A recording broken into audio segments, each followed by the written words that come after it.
3.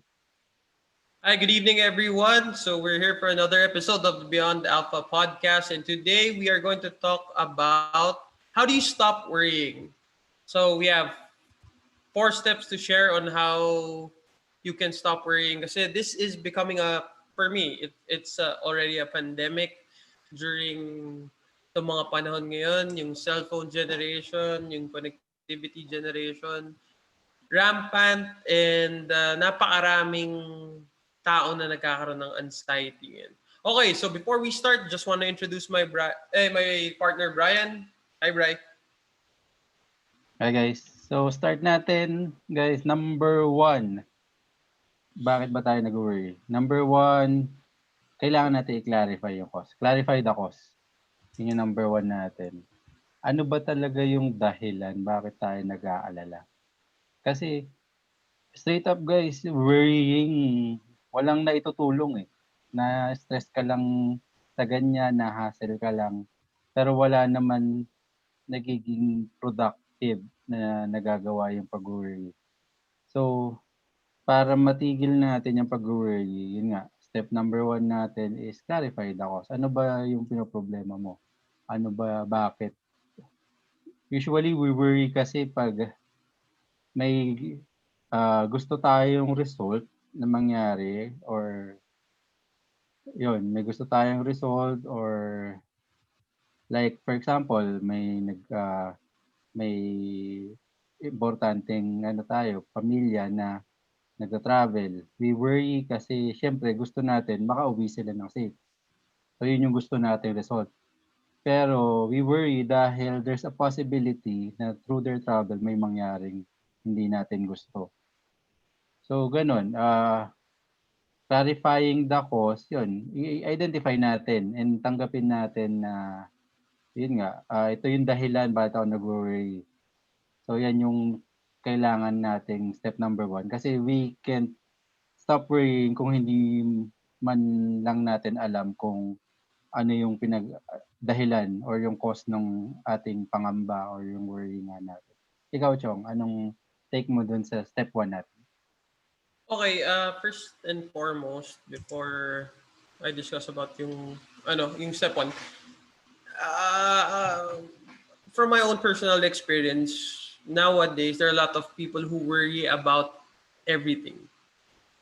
um, yung anxiety parang kumaga uso siya sa panahon ngayon. I don't know if it's because of everybody's on the internet so yung news is faster for everybody.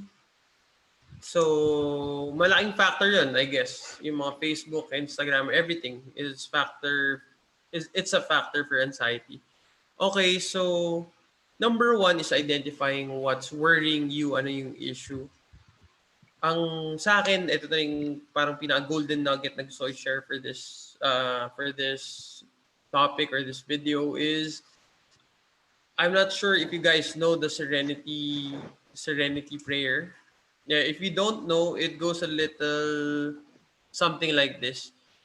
Grant me the serenity to accept the things I cannot change, the courage to change the things I can, and the wisdom to know the difference. Sa akin, napakalaking bagay na to. Gaya ng sinabi mo, Bray, we have to identify first what's worrying us. Okay?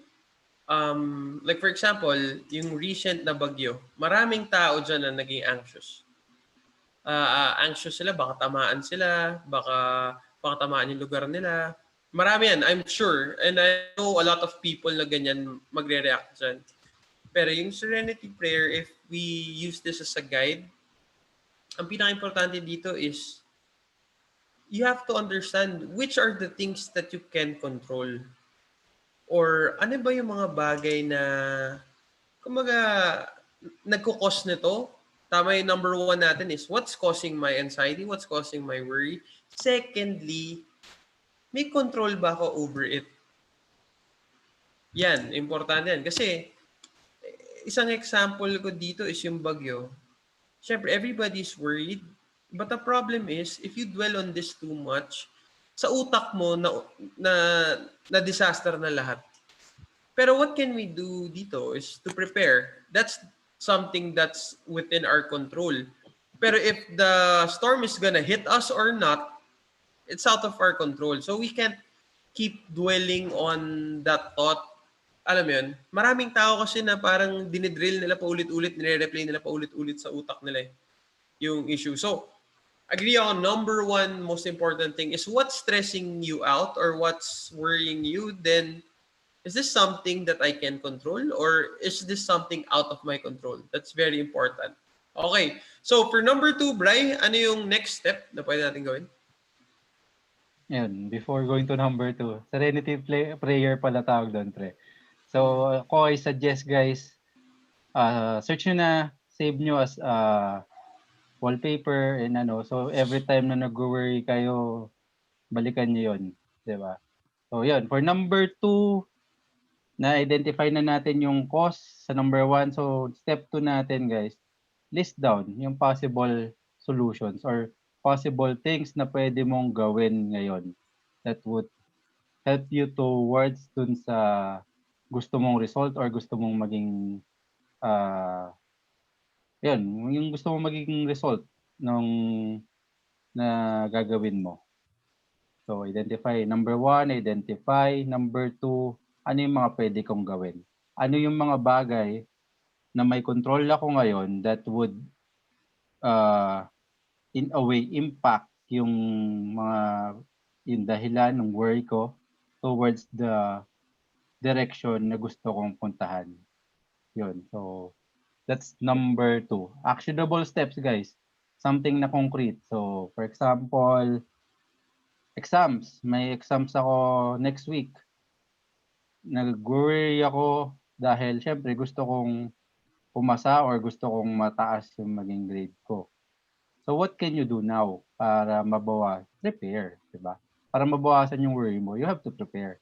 Nag-aaral ka, 'di ba? Prepare, find ways na that would help you learn faster or find ways of learning for you na effective para sa iyo.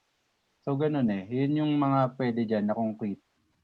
Ikaw, Chong, ano bang mga take mo dito sa number 2 and ano yung tingin mo na mga example na pwedeng actionable steps sa mga worries na ganito? Okay, so for me, I just wanna share something simple and immediate na pwede i-apply. Kasi tama yung sinabi ni Brian eh. May exam tayo, ano ba yung action? The action is obviously is to study ahead of time. Pero for me, what I want to dwell on is yung immediate atake ng anxiety. Alam mo yung mga may anxiety attack ako or may panic attack ako or nag-worry ako right now. Sa akin, yung one specific action na pwede ko gawin is I associate an anchor with yung feeling ng anxiety. So, parang tinuruto sa akin ng boss ko dati, whenever you feel something, pwede ka mag-associate ng movement para doon. Like for example, what I do is I tap my chest kapag ka na-recognize ko na I'm anxious or kinakabahan ako. Alam mo yun? So yung action ko is, yon, I'm gonna tap my chest. Bakit ko ina-anchor yung feeling na yun doon? Kasi pag tinap ko yung chest ko, kailangan ko na pumasok doon sa thought process na, is this something that I can control? Kumbaga malaking bagay ba to sa akin, itong kinakaba-kaba ko, or it's something simple? Kumbaga yung tapping of the chest, I associate it to evaluating yung situation ko. Gets mo? So, yun yung, may mga long term, hindi naman actually long term eh.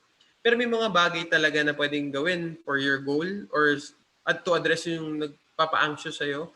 Tapos yung shinare ko last is, it's somewhat of a remedy. Kumbaga, parang kang uminom ng biogesic. Uy, I caught myself na stressed, I caught myself na anxious. Okay, ito gagawin ko. Yan, parang ganun. So, what's the third one, Bray? Ayun, before the third one, agree ako dun sa sinabi ni JP. Good advice. Think of it, yun nga eh, shinare ni JP self-awareness eh, na ramdaman mo, nag-aalala ka na masyado, anxious ka na. So, think of yung in JP's case nga tapping his chest. So, kumbaga sa game guys, kumbaga reset button eh na uy, nakakaramdam na ako ng ano pag-aalala. So, by being self-aware, you're doing your own reset button na oh ito na yung next step ko. Pag nakaramdam ako ng ganito, ito yung mga pwede kong gawin. So, good advice, Chong. Lupit nun. So, number 3 natin, yan. Number 2, nag-list ka na ng mga pwede mong next step or possible solutions mo. Siyempre, number 3, take action tayo. Hindi pwedeng lista lang tayo dyan tapos hayaan natin, di ba? So, whatever na nilista natin doon, try natin para malaman natin kung ano. By taking action, lalo tayo gusto natin, yun nga eh. Kumbaga, mawawala yung mga stress natin or mababawasan yung mga stress natin or yung anxiety nga natin by us knowing na may ginawa tayong bagay that would alleviate or that would improve the situation. So, ganun. Number 3, pare, take action. Take mo dito, Chong. Sa take action, yun. Actually, kung napapansin nyo guys, magkakadikit yung ano eh, yung steps na kailangan natin gawin is number 1, identify. Number 2, list down. Number 3 is take action. Ibig sabihin, kung ano yung naplano mong gagawin, hinga, kumbaga huminga malalim, tapos gawin mo na agad. 'Di ba? Kasi paminsan ano eh, I think this is the biggest problem. Masyadong matagal tumambay sa utak. Masyado tayong matagal tumatambay sa utak, especially for the chronic worrier, for those people who have anxiety attacks. We think na everything is happening inside of our head. Wala pa tayong ginagawa like actual, yung physical. Nakakalimutan yun eh. Paminsan akala mo pagod ka na, pero sa totoo lang wala ka pang ginawa eh. So it's really important to remember to take action. Hindi pwede na, ito yung solution, nandito lang sa utak ko. Pero nakaupo ka lang without doing anything. Hindi mo ginagawa yung action that you set or that you already know is gonna help you. Yun yung take ko dyan, bro. I think it's a very good reminder. Kasi paminsan, alam ko yung sagot dyan, pero hindi mo naman gagawin. So, anong kwenta nun, di ba? Mm-hmm. Okay. So, yun. Next step, number 4, guys. After natin mag-take action, number 4, we have to consider the alternative. So, paano to? Going back dun sa example natin with exam. May exam ka ngayon, pinaghandaan mo naman. Diba? You gave it, kailangan, give it your best. Whatever na gagawin mo, give it your best. Kung ano talaga yung best na mabibigay mo. Then, real talk guys, there are times kahit binigay natin yung best natin, hindi talaga, may posibilidad na hindi pa rin talaga uubra.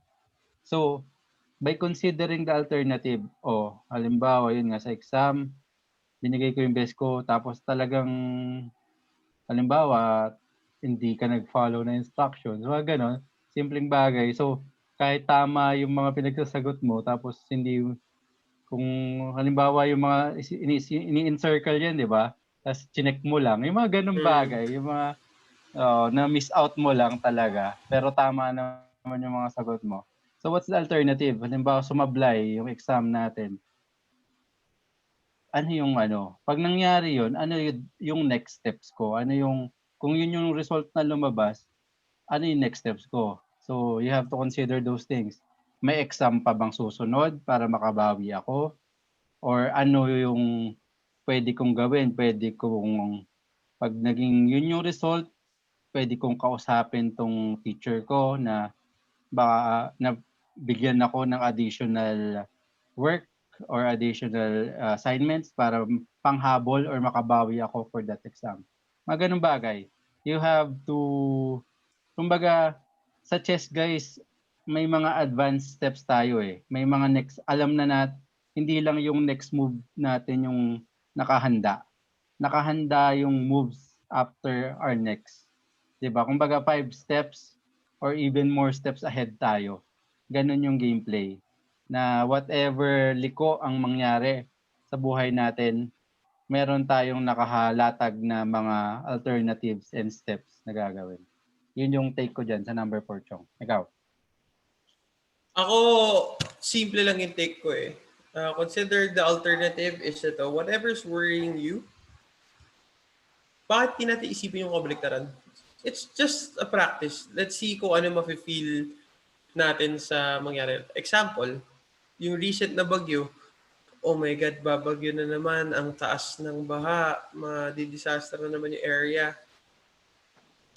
Pwede, just a thought lang. It's an exercise na, siguro hindi naman babaha. Pero, don't get me wrong, we should have prepared. It's more of yung mental health natin. So, hindi siguro babaha. Baka i-disperse na ng bundok yung mga malakas na hangin. Wala masyadong mamatay kasi nakapaghanda na yung mga LGU. Diba? Let's look at it as a positive thing. Example, nag-interview ka sa trabaho. Kung nag-worry ka, kung anxious ka na, hindi ako papasa, babagsak ako dyan, etc. etc. Pati natin tingnan, after natin gawin yung actionable item is, paano pag pumasa ako dyan? Maganda yung work ko, okay, matagal ko nang gusto to. Alam mo, as always, since we dwell too much on the negative, bigyan din naman natin yung kabaliktaran ng time. Bigyan natin ng konting attention or konting imagination. What could happen right? What could happen right kapag for some reason gumana to? Diba? Kasi yung anxiety, it's giving us fear of continuing things eh. Pero yung if we do this type of exercise, parang nilalabanan natin siya, binabalance out natin. Yung anxiety natin, we could turn it into excitement. Di ba? It gives us something to look forward to. Gives us a chance. Alam mo yun? So, sa akin lang guys, ito for me, I know a lot of people that have this and go through this. You can easily identify a person who is a chronic worrier or somebody who experiences panic attacks. Those are the people that can't stare you in the eye or can't sit still. Yung medyo agit. May physical manifestations yung mga ganyan eh. So, ang advice ko lang guys is let's slow down. Let's evaluate things. The Serenity Prayer, it's a very good compass to navigate us dito sa situation na dito sa kaba, dito sa worry. Malaking tulong yan for me sa personal experience ko rin. Bray, that's it for me about dito sa topic to. Ayun. So, ano lang guys, summarize natin, recap natin. Number 1, clarify the cost. Number 2, list down yung possible solutions or next steps mo. Number 3, take action. Then, number 4, consider the alternatives. Again guys, salamat for the support. Sana, yon hopefully sa mga simpleng kwentuhan namin ganito ni JP, you find value and nakakatulong kami in our own simple way nga sa inyo. And possibly guys, kung hindi man sa inyo, if you think someone would find value or would help help yung mga kilala nyong through this conversation matulungan yung mga kilala nyo, you can share this with them. Possibly nag-a-advise na kayo sa kanila continuously and you want to help them, pero baka sakali na by them able to hear it from another person like us ni JP, baka makatulong sa kanila yung gusto nyo iparating na tulong or mensahe sa kanila. So that's it guys. Thank you for this episode. Website natin www.imbyanalpha.com. Social media accounts at imbyanalpha sa Facebook yan, Twitter, Instagram, Pinterest. Then yung YouTube channel natin, Beyond Alpha Podcast. So click subscribe, then click the notification bell Same thing with the ano natin, mga sa podcast directories, search for Beyond Alpha Podcast. Stitcher, Spotify, Apple Podcasts, and Google Podcasts. So that's it, guys. Thank you again and see you next episode.